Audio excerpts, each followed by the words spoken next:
بنبدأ فيلمنا في مدينة ساوثبورت في ولاية نورث كارولينا. إيفا رجعت بيتها بعد أجازة طويلة علشان تبدأ تجهز لخطوبة صاحبتها المقربة. بعد ما قلبت الدولاب شوية لقيت الفستان المثالي اللي هتلبسه في الحفلة، دينيكا، واللي بتكون البست فريند بتاعتها. وبتكون في الحفلة دينيكا قالت لإيفا إنها لازم تحاول تقرب من ميلو اللي هو كان الكراش القديم بتاعها من أيام المدرسة الثانوية، واللي هو كمان صديق خطيبها المقرب. وبعد الحفلة دينيكا قالت لإيفا إنهم ممكن يباتوا عندها، واقترحت عليها إنها هي كمان ترتبط وتتخطب عشان يعيشوا قريب من بعض كجيران. لكن ميلو وإيفا قالوا حجج إن هم عندهم شغل برا ساوثبورت وإنهم مش هيقدروا يعيشوا فيها حاليا. وبما إن الليلة كانت ليلة عيد الاستقلال 4 يوليو، ميلو حب يعيش شوية ذكريات زمان. طلع سيجارة، بس سيجارة من نوع مختلف، وقال ياخدوا لفة كده زي زمان. ديدي اتحمس جدا وقال يلا نركب ونتفسح. قبل ما يمشوا شافوا واحدة من زمايلهم القدامى في المدرسة اللي كانت سابت الدراسة وبقت تشتغل في بار،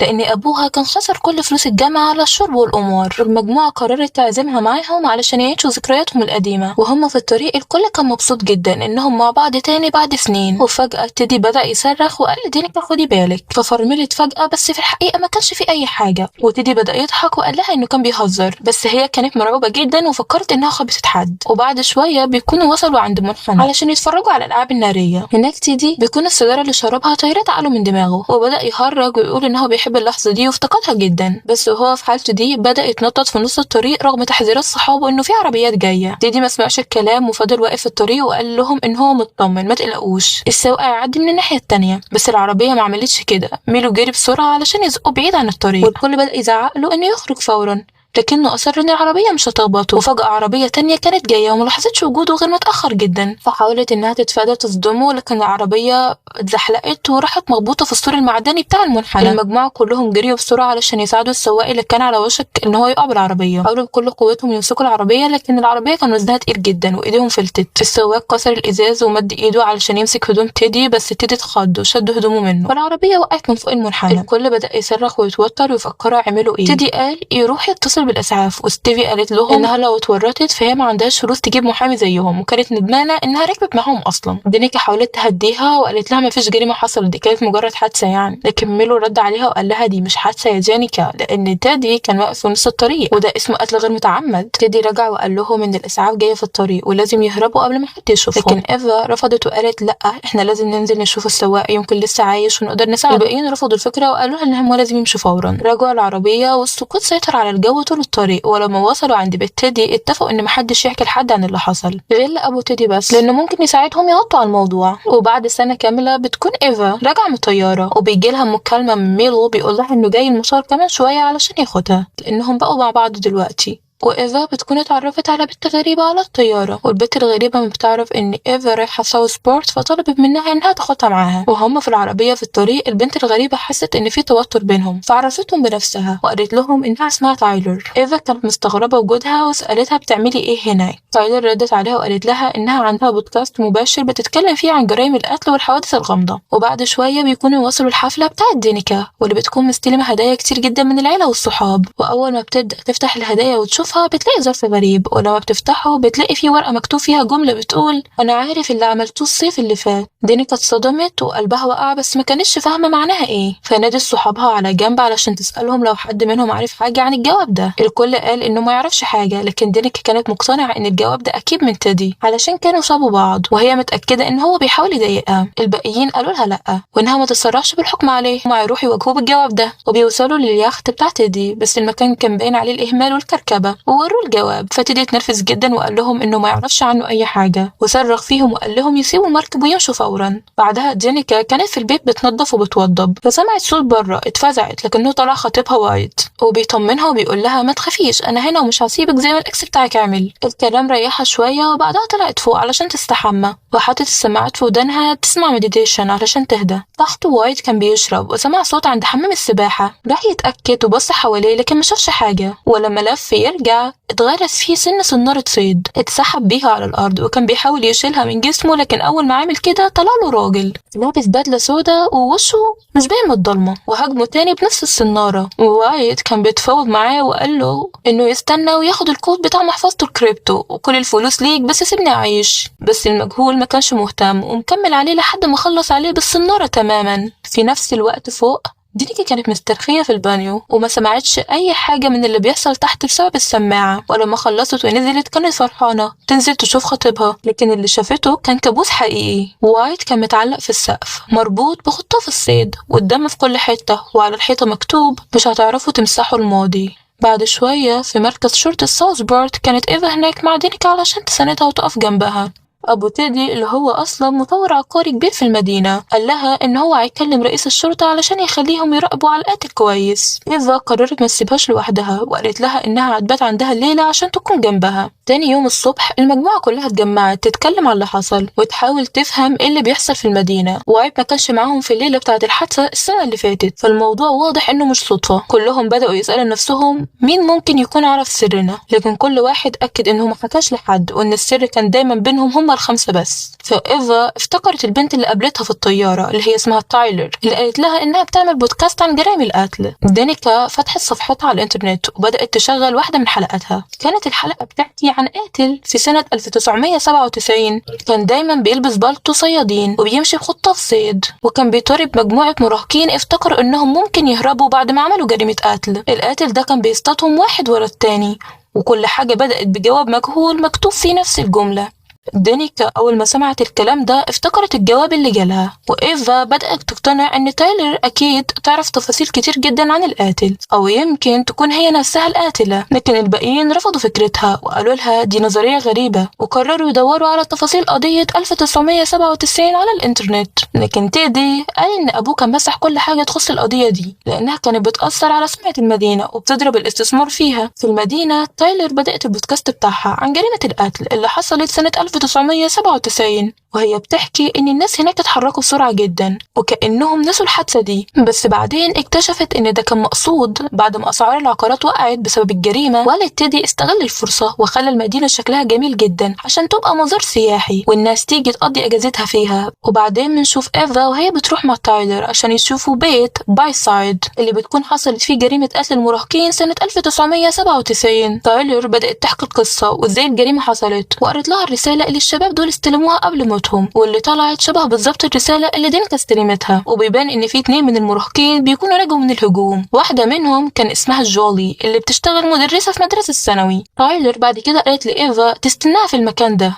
وهي هتروح تدور على حاجة فوق، بس الجو كان مرعب جدا. فإيفا بعتت رسالة في الجروب الشات بتطلب من حد يجي يقابلها، وهي بتلف لقت حد واقف قدامها بمنظر مرعب ومعاه خطاف صيد. افتكرت انها تايلر وقالت لها انها تبطل هزار، لكنها اتفاجئت ان تايلر كانت واقفة ورا الراجل الغريب ده. الراجل بدأ يلوح بالخطاف في وش إيفا اللي كانت بتحاول تتفادى ضرباته. في الوقت اللي تايلر جريت تدور على مخرج، إيفا مسكت سكينة وضربت بيها القاتل، وبعدها جريت استخبت في مكان ضيق وضربت الباب في وشه لحد ما أغمى عليه. اكتشفت إن القاتل اختفى، وبعد شوية تايلر لحقت بيها وبدأوا هما الاتنين يدوروا على طريق للخروج. لكن فجأة إيفا اتقفل عليها قفص. تايلر حاولت تساعدها بس إيفا قالت لها تهرب وتنقذ نفسها. تايلر لقت مصعد يدوي وبدأت تشد في الرافعة علشان تطلع لفوق، لكن القاتل لحقها وبدأ يستخدم الخطاف بتاعه علشان يمسكها. وفي الوقت ده إيفا قدرت تفك المسامير وطلعت تجري وفتحت باب وخرجت منه، وهناك قابلت ستيفي. تايلر بتكون وصلت لشقة تانية في نفس المبنى، بس القاتل بيحاصرها في الآخر وحاولت تقوله إنها من أكبر معجبيه وإنه ممكن يسيبها، بس هو مسكها بالخطاف وقتلها وجسمها اتعلق في الشارع قدام الناس كلها.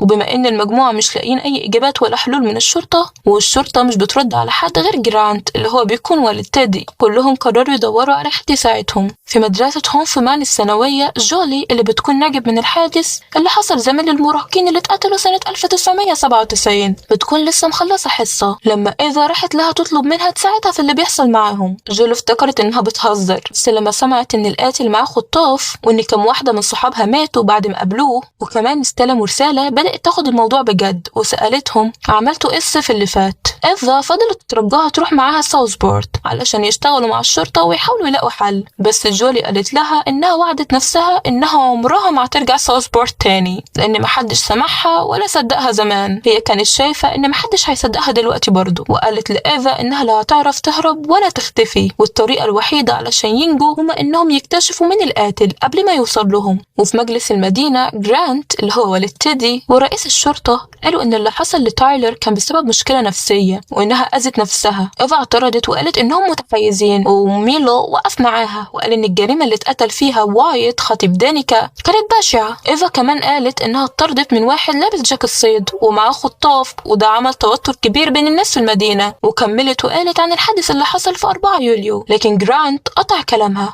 وقال إن السواق اللي عمل الحادث كان مدمن ومتعاطي. وفجأة راجل دخل القاعة وقال لجرانت ورئيس الشرطة إنهم لازم يسمعوا كلام الشباب، والراجل ده بيكون اسمه راي، وهو واحد من المراهقين اللي نجوا من جريمة القتل سنة 1997. جرانت قال لهم إن اللي حصل ده من سنين طويلة وإن المدينة دلوقتي بقت مختلفة، ووعد الناس إنهم هيشتغلوا على الموضوع ده عشان الكل يحس بالأمان. بعدها في بار راي ستيف اكتشفت إن مديرها كان واحد من الناجين من الحادثة القديمة، فقررت تحكي له عن اللي بيحصل معاهم. واتضح كمان ان جولي وري ان هما الناجيين كانوا متجوزين قبل كده لكنهم انفصلوا بعدين، وهم قاعدين بيفكروا في حل للموقف الحالي. تيدي قال يمكن احسن حاجة انهم يركبوا المركب بتاعه ويهربوا من المدينة دي خالص، بس ري رفض وقال له ان الفكرة دي وحشة جدا، ونصحهم يدوروا على اي معلومات عن الراجل اللي مات زمان يمكن يحصلوا الحاجة، وانهم لو عرفوا اللي حصل في اليوم ده هي دي الطريقة الوحيدة علشان يعرفوا الحقيقة. والطريقة الوحيدة علشان يعرفوا الحقيقة هي انهم يروحوا محطة الحجز اللي فيها العربية اللي عملت حادثة. وفي ساحة الخردة المجموعة قابلت الراجل المسؤول هناك، ولأن ما كانش معهم رقم العربية ولا أي وسيلة يحددوا بيها، إيفا مثلت إنها أخت السواق اللي عمل الحادث، والراجل صدقها. ولما طلع السجلات المجموعة اتصدمت لما اكتشفت إن العربية كانت بتاعة القس جودس. وفي المقابر تيدي ودينيكا كانوا بيدوروا على قبر السواق صاحب العربية،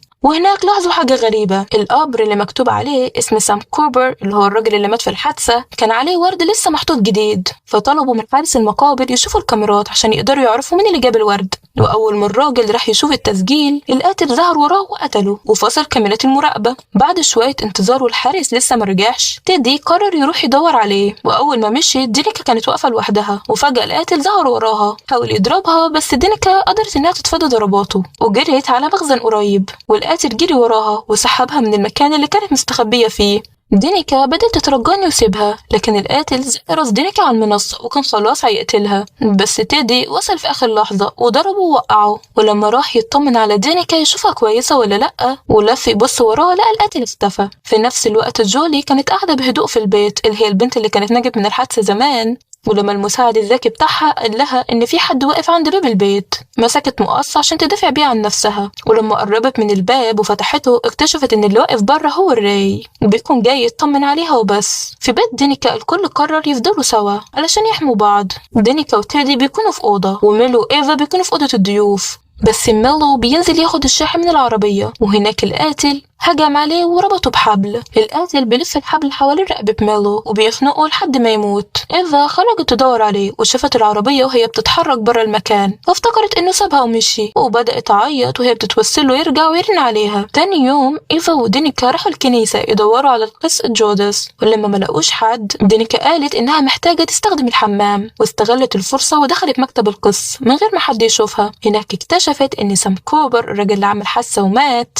كان عضو في الكنيسة. دينيكا استخبت بسرعة قبل ما القس يدخل المكتب. بعدها هي وإيفا جريوا على قسم الشرطة يبلغوا إن القس جودس مخبي حاجة وإن لازم الشرطة تحقق معاه فورا. الشرطة بدأت تحقق مع القس، وبعدها شفنا رئيس الشرطة بيتصل بجرانت وبيقول له على اللي البنات حكوه، فجرانت قال له انه يقفل عليهم الليله دي في الحجز. في نفس الليله تيدي كان في البيت مسترخي لاحظ حاجه غريبه، ولما راح يشوف في ايه اتطعن من ورا على ايد الصياد القاتل. تيدي حاول يقاوم وقدر فعلا يدافع عن نفسه شويه لانه قوي مش سهل، بس الطعنات كانت كتير جدا وبدا ينزف جامد. فضل ينده على حد يسمعه ولكن اهله ما سمعوش صوته بسبب الالعاب الناريه اللي كانت شغاله بره. ولما جرانت اخيرا وصل له كان تيدي بينزف وبيموت، وحاول يحذر ابوه من القاتل لكن كان الوقت فات خلاص. تاني يوم الصبح مدينه ساوثبورت صحيت على منظر مرعب جدا. تيدي وأبوه كانوا متعلقين عند باب البيت زي السمك المعروض في السوق، دينيكا ما قدرش تستحمل المنظر ده، واضطر اصحابها يشدوها بعيد. وهم بيحاولوا يركبوا عربية ميلو، إيفا بتنهار لما بتشوف جثة حبيبها قدامها.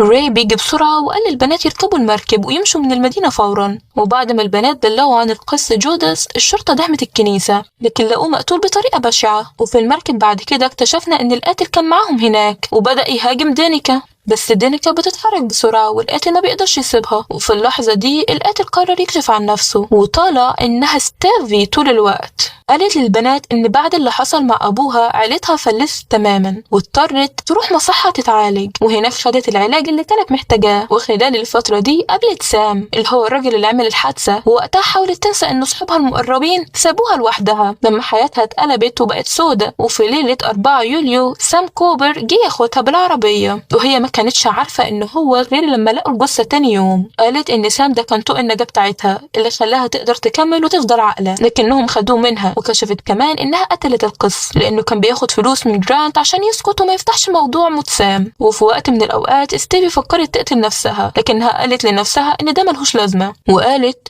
ليه ما خلصش على الناس اللي قتلوا السبب الوحيد اللي كان مخليني عايشة. وهي شغالة ترغي، إيفا جريت بسرعة تمسك مسدس الإشارة، لكن ستيفي لحقتها وزقتها بعيد، وده بيدي فرصة لدينيكا إنها ترد وتخطف منها الخطاف. دينيكا بتجري ناحية نهاية المركب، وفي الوقت ده إيفا بتشوف راي جاي عليهم وبدأت تصرخ وتنده عليها علشان يساعدهم. دينيكا بدأت تلوح بالخطاف في وش ستيفي، بس ستيفي كانت بتتفادى كل ضربة لحد ما مسكت دينيكا وخدتها رهينة. راي وصل المركب وبدأ يتوسل لستيفي إنها تسيب دينيكا، وقال لها إن مفيش داعي كل ده يحصل، بس ستيفي رفضت. وفي الآخر غرست الخطاف في دينيكا ورمت جثتها في المية، وراي بيضربها بالنار وهي بتقع في المية. وفي الوقت ده جولي بتجيلها مكالمة من إيفا اللي بتقول لها إن القاتل كان ستيفي من الأول. جولي بسرعة بتجري على اللابتوب وبتدور أونلاين، تكتشف إن راي مخبي حاجة. بنرجع لإيفا اللي بتكون قاعدة مع راي في البار، ولما بيخلع التيشيرت بتاعه إيفا بتشوف علامة على ظهره بتفكرها باللي شافته وقت ما قابلت القاتل. فإيفا حاولت تألف أي حاجة علشان تمشي من البار، بس لقت الباب مقفول. ساعتها راي مسك الخطاف وقال لها إن ستيفي كانت عايزاها هي بس تفضل عايشة، لأنها الوحيدة اللي كانت عايزة تعمل الصح في الليلة دي. وبكده فهمت إن ستيفي لسه عايشة وإنه ضربها بسلاح في الشنك. وإيفا تجري على طول وهي بتدور على مخرج. راي لحقها وسحبها تاني. إيفا قدرت تخبطه على دماغه بكوباية وجريت ناحية الشباك علشان تهرب، بس بيروح سحبها تاني. راي بيحاول يخلص عليها بسكينة، لكن إيفا بتضربه في مكان حساس. في الوقت ده جولي وصلت البار ولقت إيفا والسكينة مغروسة في ظهرها. وبعد شوية راي رجع وسأل جولي إزاي قدرت تربط الأحداث ببعض،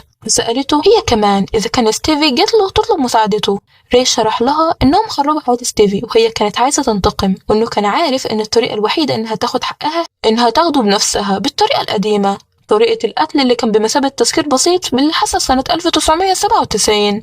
فهو شايف إن دي فرصته يخلي الناس تفتكر اللي حصل فيهم زمان، لأن أهل المدينة حاولوا يمسحوا الحادثة دي من تاريخهم. جولي قالت له إن مفيش داعي لكل ده وإنه محدش أصلا بقى مهتم، ونصحته إنه يسيب الماضي وراه. بس راي كان ناوي يلبس جولي التهم كلها ويحاول يخلص عليها. وفجأة خطاف الصيد بيخترق صدره، وإيفا كانت ماسكة الناحية التانية منها، وراي وقع ومات. وبعد كده بنشوف دينيكا على الشاطئ وبيبان إنها لسه عايشة ومتواجدة في المستشفى. وبعد كام يوم البنات بيخططوا إنهم يخلصوا على ستيفي بعدين لأنها بتكون لسه عايشة. شكرا إنكم اتفرجتوا على الفيديو. لو عجبكم وحابين تشوفوا فيديوهات أكتر من القناة ما تنسوش تعملوا لايك وسبسكرايب. سلام.